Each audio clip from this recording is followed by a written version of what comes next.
got to be a bit of a challenge in this week with the players missing. Yeah, it's of course this is going to Tynecastle is always a challenge, but it's a game I can't wait for. I love going there. I love the stadium, the atmosphere. You know, it's one of my favourite fixtures. So we're looking forward to it. There's a really good atmosphere around the place. Obviously, like we've got suspensions, we've got boys that are injured. That might be touch and go for tomorrow night. You know, there might be one makes it and one doesn't, but we'll look at that closely this morning.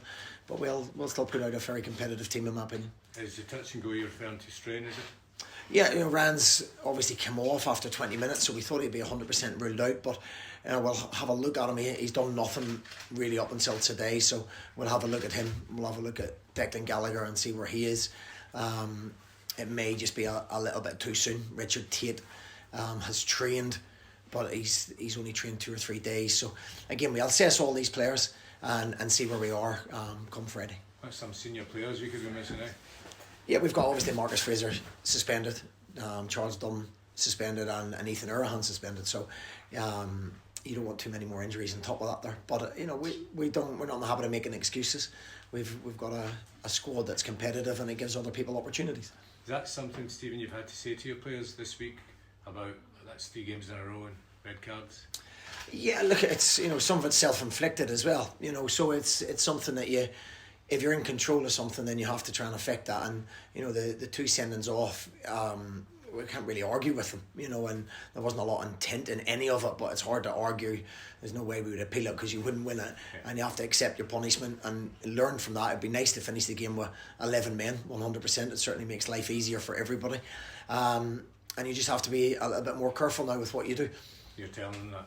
Yeah, look, listen, some of it was poor decision making, you know, and as I said, there was no malice and no intent in any of the 2 red cards, you know, with Marcus or Ethan. But you know, sometimes you have to be very careful what you do, and you have to make better decisions in them situations and control your emotions. You could have a bench with even more kids then, depending on how the injuries go. Yeah, but that's what we are as a football club. So you know, again, it's not a complaint. We've had a lot of young boys in around the squad that train with us every day. You know, Dylan Reid, Fraser Taylor, Luke Kenny's come back from his loan, Murray Campbell's only 16. So we've got all those boys that are coming into the squad. We've got boys on loan that we've monitored very closely that, you know, we intend to possibly bring back if we can, and bolster the squad as well. So isn't it get the experience and what an experience at Tynecastle under the lights? How different do you expect the game to be to last weekend, and what do you need to do differently if you're going to get 3 points? Play the same way for 90 minutes that we did for the first 45 would be good. But listen, what you have to acknowledge is Hearts are a very good side. You know, they've got a terrific manager in Robbie. I think he's recruited fantastically well. They play a brilliant style of football, and it's a tough game, and we showed that we're a good side as well. You know, we've got a lot of good qualities, good strengths. You know, as I say, we pressed really well. We showed really good quality on the ball, and just our end product probably stopped us from winning the game. But it's a different task away at Tynecastle. We have to be as organised and as disciplined throughout the 96 minutes, whatever it may be, to get something. Few people starting to call you draw specialist, not losing games at all, which is obviously a positive thing. Is this the kind of game that a draw again is not a negative result? I think a draw away from home or a draw at Tynecastle is a good result, but we certainly won't be setting up to draw the game. We want to win the game. If we can turn a couple of those draws into wins, then that would be fantastic. But we did set out after the break to make sure we tried to rectify our away form. We've done that. We've stopped the losing streak away from home. We've been very competitive in 2 very hard games against Kilmarnock and Livingston, and it doesn't get any easier going to Tynecastle, as I said. But we'll be well set up, well organised, and there's a lot of belief within this squad. Just finally for me, do you think perhaps the difference between many teams in the league is the away form? Is that what takes you from being a maybe 6th place, 7th, 8th place to reaching European football at the end of the season if you can get those away wins? Yeah, as long as you continue with your home form. You know, it's if you look at some other sides have struggled at home, we've done very well at home. Away from home, our performances have been okay, but we haven't picked up the results we should have done. And as you say, if you can get points away from home, even a point away from home, win your home games, then you'll be on course for a decent season. Can I ask you about the financial results, Stephen, that were revealed, the losses to St Mirren up until last summer? What effect does that have on you in terms of maybe having to sell players? Well, obviously, you know, I was made aware of that in the summer, so it's something we have been dealing with from the summer. You know, this isn't a shock to me, it's nothing new. the club's put procedures in place and cut certain things to make the business viable. We have to work within our means. We've those procedures have been put in place. Keith's come in June. I can't comment on with any kind of clarity in terms of what happened before me. It's financial year before me, but since the summer we have worked on turning the business into a viable asset. As I said, there has been cuts made, but we work with 4 first team staff, which is small, but I have to pay credit to them. So you've asked me how it affects us. We've made sure it hasn't affected us. As I say, I've got one physio who doesn't have a day off, and Jerry Doherty. I've got one strength and conditioning coach who works in the academy as well and works incredible hours. I've got an assistant manager who's doing the analysis and going above and beyond everything that is done at a football club to make sure we protect what we're doing. And so far we've done that, and we'll continue to do that. And it's a credit to the people we've got around us in all walks of the football club. There's been cuts made, but everyone's stuck together. Everyone's worked very, very hard to get us to this point in the season, and we'll continue to do that. Are you under a bit more pressure though to sell a player or two? I think, look, you've got to have a realism of what the football club is. We have to run as a viable business, and we're a club that the model should be we bring players in and we sell them, and they help us along the way, which I've done at Motherwell as well, so I'm used to that. And we develop our young players, which so far, we need to put better things in place to do that. We're doing that, and we're trying to do that again, to build the academy back up again. So it's we'll be no different than any other team. If there's the right offers for players, they have to be looked at. As simple as that. That's the way the football club runs, and that's the model of the football club. Has there been any offers since we last spoke? No. Can't get offers if I don't turn my phone on. When does that conversation then take place, Stephen, with yourself and Keith as a result of the 1.6? You'll say, well, what impact does that have on my budget? Well, obviously it's not impacting my budget right now because that budget was already set.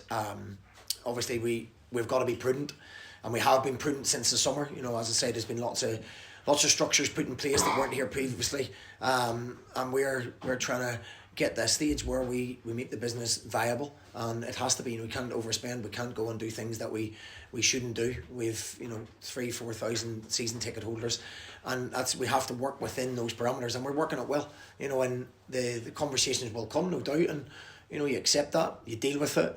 I'm used to it. I've worked at clubs where there's been issues that have to be resolved, but I look at them as there's been difficult periods, but you just stick together, and that's what we've done. You see the crowds are up, the performance has been very good, the atmosphere around the training ground is absolutely brilliant. We've got a group of boys that we are trying ever so hard not to let any kind of finances affect them, and it hasn't done due to the hard work of the staff that we've got around us. And you could obviously said to us like a couple of weeks ago that you don't envisage adding to your squad. Is there kind of any more added pressure in this window to maybe? Not from what I already knew. Obviously I knew the parameters. Around about June, July time. We would always be a club no matter what. If lots of companies have posted losses, so you'd always be a club that if there is the right offer, you have to sell. You have to then bring the next person in. You have to develop the next young player. What we're doing, we've got Jay Henderson out on loan, we've got LJ out on loan, we had Luke Kenny out on loan, we've got Kieran Offord out on loan. So we're developing those boys in a way that is allowed at the moment because we can't run a reserve side at the moment in time. So we're doing everything in our power to make this work, and we're confident we will do. Are you concerned other clubs may come in with some lowball offers for some of your players? That's a hypothetical question. I can't control what other clubs do. We've got valuations, every player's got a valuation.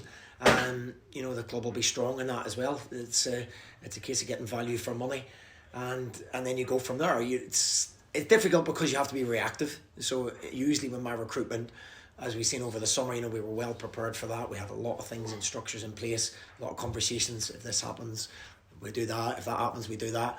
Sometimes at these stages in the January window, you can get hit at the last minute, and it's very, very difficult to be in a position to replace. So we hope that if anything's going to be done, it's done early. But the board will, the board have been extremely supportive to me. And they've been, anything that we've tried to do, they understand, and they'll understand the reasons why we have to get good value for money for players. Stephen, one last one from you. You told us last week that there's 3 offers on the table for players out of contract. Have any of them taken those offers up?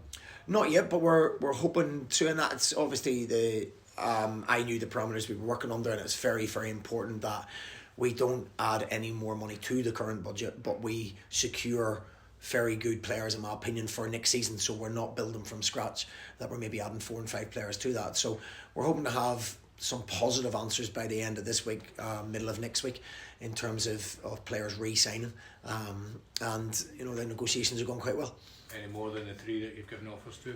Not at this moment in time. A lot of the squad are under contract for next season already, so it's important to try and add to the ones that will be here for next season, and then we know where we are in terms of what we need in terms of pre-contracts, which our recruitment for next season, you know, has to start as soon as we know whether the boys are going to sign or not. Stephen, Friday night under the lights tomorrow, it's quite a unique thing in Scottish football now. Is that something you'd like to see more of? Is that something that you and the players and the fans enjoy? I love it. I absolutely love it. Honestly, I love going to Tynecastle. It's what a stadium, the atmosphere. I love going there when I'm not playing either, because the food's beautiful in the boardroom. Honestly, Anne's doing something right. I love going there. Honestly, it's like a day out. But it's great. The players, you know, I always enjoyed as a player playing at night time as well. He felt like he had more energy. The fans, you know, getting set for the weekend on a Friday night as well. The atmosphere will be brilliant. We'll bring a big crowd across with us as well. So we're all looking forward to it. We're all very positive. There's been some very good performances. For that 45 minutes, arguably maybe our best performance of the season against Hearts. So it's now take 2 and see who comes out the winner.